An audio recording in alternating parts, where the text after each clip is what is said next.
Dragon's Den? Dragon's Den, yeah. So I guess for context, you went on Dragon's Den, you're looking for 190k for 3%. And this episode, I remember watching this actually at the time, and this was kind of before I actually knew about the brand. So this was my entry point into hair syrup. Yeah. Oh my gosh, that's so wild. Yeah. So obviously there was a bit of a controversy within the episode, I guess, for context. Tuka offered you what you had asked for if you were able to return his money within 3 months, which essentially was, so free equity in return for his guidance and mentorship. So that's, and then obviously the other dragons kind of pushed back and said that you shouldn't do it. And then there was this piece, and then obviously you ended up not taking it. But let's go back to the start of that. How did that come about, and what was that experience like for you?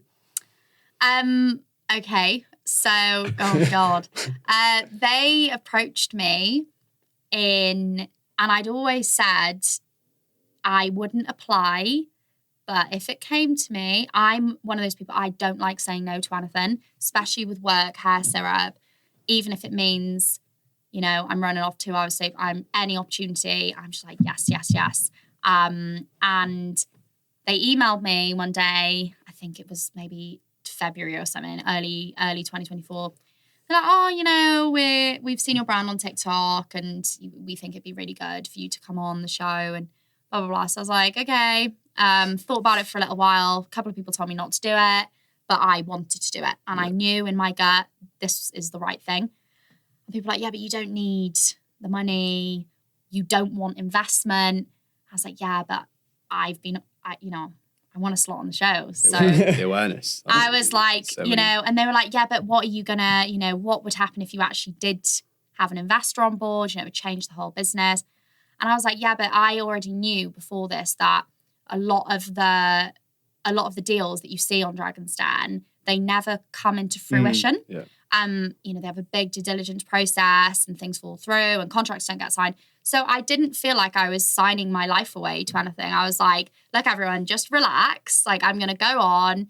We'll just see what happens. But honestly, genuinely, from my perspective, I approach, and this is how I approach most things in my life as well as my business, I just go at everything with a completely open heart. I'm like, I'm going to be open, honest, transparent, and you cannot go wrong if you do that. Yeah. I had no ill intentions. I had no plan or, it wasn't like I was trying to, again, it's that falseness, that engineering of things. People say to me now, genuinely, I'm going to go on Dragon's Den and I hope I get rejected by all 6 dragons like you did, and then I'll make some funny content about it on TikTok. And I'm just like, what? Like, what do you mean you hope you get rejected by six of the dragons? Like, it was actually really horrible when that happened to me. And I was like, I didn't want that to happen. Like, obviously I wanted an offer. I wanted 2 dragons, actually. Ideally, I thought, I wanted Peter and Stephen. Yeah, power duo. That's who I wanted. Peter Jones. And it was funny because I was like, although it was like, oh, you don't need the money, I was like, yeah, but I need help. The people, the expertise, the learned experience. Yeah, they're such almost a juxtaposition of experience and where their expertise lies. Well, I could see it being a really powerful duo. And I just thought, actually, and the closer it got, so I said yes to this, and I thought, okay, but it was actually this time last year. Oh my God, it was not a very good time in the business. A lot of stuff going on. And I had BBC ringing me every day. Oh my God, the paperwork you have to do to get on that show, background checks, everything they're questioning, every word on your website, social media. So I was like, oh my God. And I was probably working, 70, 80 hours a week, running the company. I had loads of stuff going on in my life. And on top of that, because a lot of people go on Dragon's Den, not to generalise, but they don't tend to be, they might be going on at a different stage where they've got enough money that they've been working on an invention for a few years, just sitting on it, and now they're going on Dragon's Den, and they spend 3 months preparing to go on stage. And I didn't have that. I learnt my script 2 days before I went on stage. It was wild. I didn't even know how much equity and stuff I was going to be offering. Equity I was going to be offering and how much money I was going to be asking for. I kept changing my mind up until the last minute, and they were like, no, this has to be finalised today. So I was running around like a headless chicken, trying to sort out the paperwork, trying to get everything as it should be, whilst trying to manage what was at the time, to be honest, a complete mess of a company. It wasn't a good time for Hair Syrup or me. And then I threw that in the mix, and everyone's like, what are you doing, Lucie? Why are you going on Dragon's Den? Everything's going wrong at the moment. I was like, no, it's fine. And I was like, do you know what? We need something to make us get our act in order. Yeah. And I was like, the company needs something. It needs some excitement, and we need something to work towards. And I was like, there's so many things that we need to sort out, so many things that need changing, and this will give us a timeline. I was like, this will be coming out on TV, because I knew it wouldn't be coming out until 2025. So I was like, okay, that gives us a deadline. No more procrastinating stuff.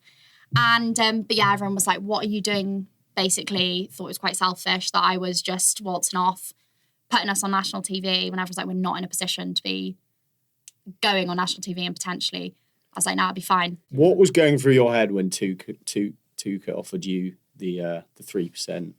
So sorry, the 180, 190. So everyone got, it was called the most controversial episode ever, and everyone got really either offended or outraged. But when it was offered, it's not a horrendously bad offer. Like, a lot of real mentors take equity for mentorship. It's really common.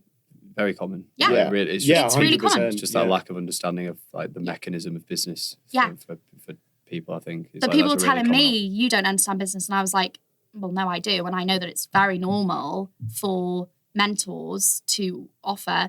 And actually, the reason why the Dragons didn't invest is because because on paper, what is actually wrong with Hair Syrup? Money-wise, nothing. You see them invest in businesses that made 600 grand loss the previous year, and you won't invest in mine. It didn't kind of make, it's not like there are any big red flags, but I wasn't at a stage where I needed or really knew what I wanted from investment. If I was to look at taking it in the next 12 months, you're very clear about what you're going to do with the money, what you need it for, what their role is going to be, how you're going to work together. And it completely changed business. And I wasn't in the stage where I needed it. And a big thing for them, again, which people didn't see, was that they were worried about the equity release, because they were like, what's your exit? And we'd spoken about all of this. I'd spoken about my exit strategy 2 hours prior. And I had said, but, I had been honest. And I was like, look, I don't know right now. My business is it's a bit of a mess. I said, I'm nowhere near where I want to be with Hair Syrup. I don't know about it. I don't know when I'm going to exit, because, but you could sell it for this much tomorrow. I said, yes, but I also don't want to sell it, because last week I was having to pack orders because we had, 4 people off sick. We were super busy. I'm still sweeping floors and packing orders and trying to organise a rebrand. This packaging has been made by me for free on Canva. You're talking to me about exit. Well, I don't know, but that is what investors want to know. So the big thing for them was, if this business plummets, because like they pointed out, it's reliant on TikTok. They thought I was a bit of a maverick. They were like, are you going to get bored of this? Are you going to move on to the next, they said to me, you're going to move on to the next shiny thing.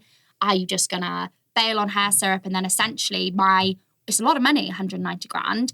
My money's locked in a company. I can't, and then what? If you just let it go into liquidation, basically, what would happen to my money? And they wanted to know that I had the cash, and that, so when I was like, yeah, of course I can pay you back, it was more that, yes, of course I have that cash. Yeah. But it came across as that he was stealing from me, but that's not really how it was said. What is strange is, because, like we said, that is a common thing that you see in business all the time. But the other dragon, I think what probably swayed you was the other dragon, and probably Tuka as well, was that the other dragons were almost offended by it and felt like he was almost stealing from you by their reactions, which seemed odd. Yeah. Well, I think the issue I think for the other dragons, it wasn't so, well, I can't speak on behalf of them, but it was more a question of, is this allowed within the show's parameters? Are you allowed to do that? Because if you are, sets a precedent, I guess. Yeah, everyone it's a should, loophole almost. Exactly. Sets a precedent for future shows, right? Makes and sense. Also, well, if I knew I could do that, do it all the time. Yeah. Well, of course, I want a piece of this business that's doing this. Like, do you know what I mean? It was like, I think it. Well, from obviously I have to be selective about what I say, but I think it was more of a concern around. Hang on a minute. Like you said, what's this trick? Yeah. And he was smart. Very smart. He was so smug about it because he was like, he says at the end, well, you all wanted to slice the pie, but you were worried about how to get your money out. I think he even showed this in the episode. It's like, you were worried about getting your money out. He's like, I came up with a solution. So I think, there's a lot of kind of friendly competition between the dragons. A bit of ego. Yeah. A bit of friendly ego going and on. He'd come along and they were like, hang on a minute. Hang on a minute. You can't do that. And then, and then that was sort of that. But like I said, I have to be selective about what I say about it. But at the time, I was like, Stephen was like looking at me, shaking his head. And I was like this. Honestly, I was a rabbit in a headlights. They were all arguing. And I was just standing on stage. And I was like, I kept apologising because I kept saying, have I started this? I felt really bad. I was like, I've done something. I've caused a big problem. They were like, no, you haven't. And I was like, okay. And I was really, it was quite a crazy experience, to be honest. But that is what actually happened with that 3%. It wasn't necessarily, the people's interpretations of it was not necessarily a correct reflection 100%. Of what actually happened. I think as well, though, like what probably a lot of brands do when they don't do when they go on the show compared to what you did, like it looked like there was quite an intentional strategy there for when the show launched and how you use that. And I also just think the way that you lent into, the idea of not getting an offer off the back of it. Your bio on TikTok, is it Dragon's Den Reject and stuff like that. Talk a bit about the strategy and the thought process there for when the show launched. So it was fairly simple. I'd been rejected by all 6 dragons on national TV. Everyone's going to know about it. Everyone's going to see it. I can either hide from it or lean in. I can either... this has happened now, so I thought, well, there's no getting away from this. So I said to BBC, please don't air it. Please don't air it. And they were like, sorry, you signed a contract. I was like, no. And then I was like, okay, this is happening. So let's get used to it.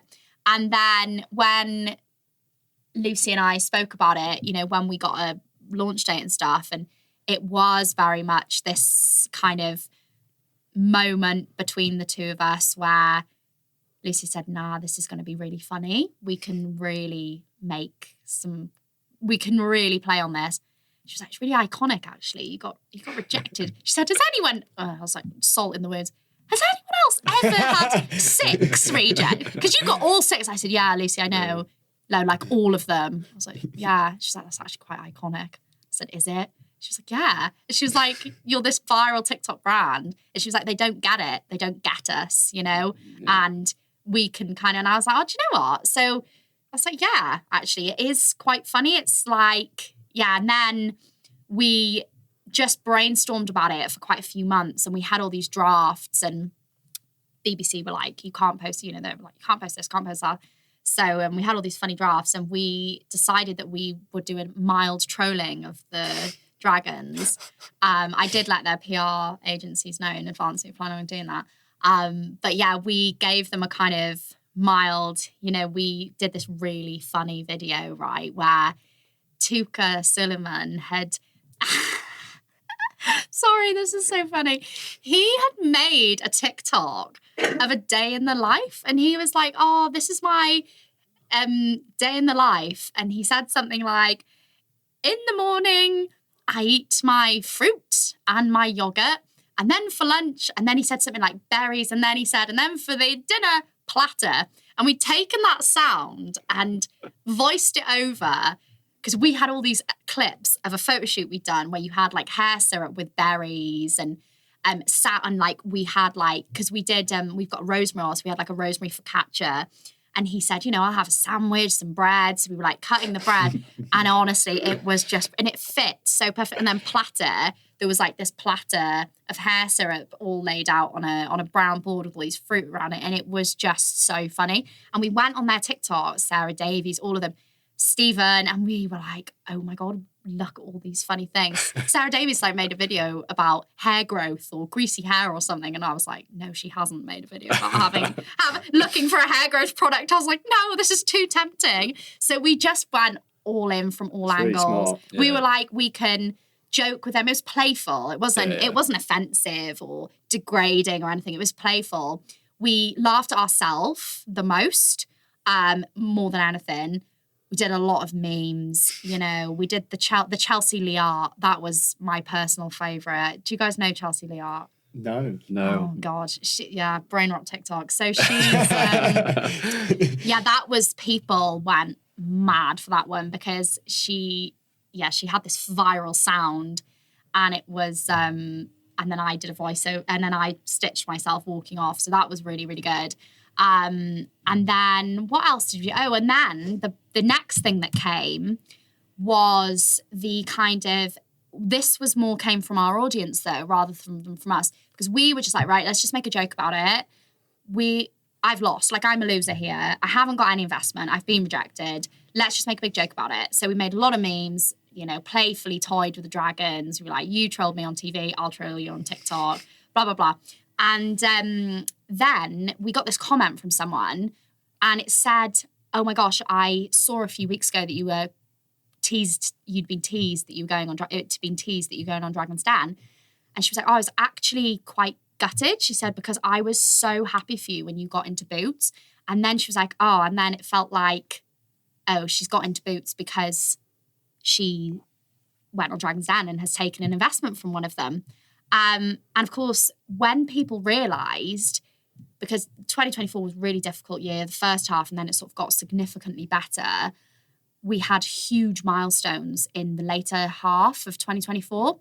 So we decided then what we wanted to do was we mixed up this humorous content, the kind of playful, taking the mick, with then this sort of comeback era content where it was like, you rejected me, but look what happened 4 months later. I'm on the shelves boots. You told me my brand, I made a TikTok about it. And it's like Stephen had said, my brand needs a life raft, to survive, basically.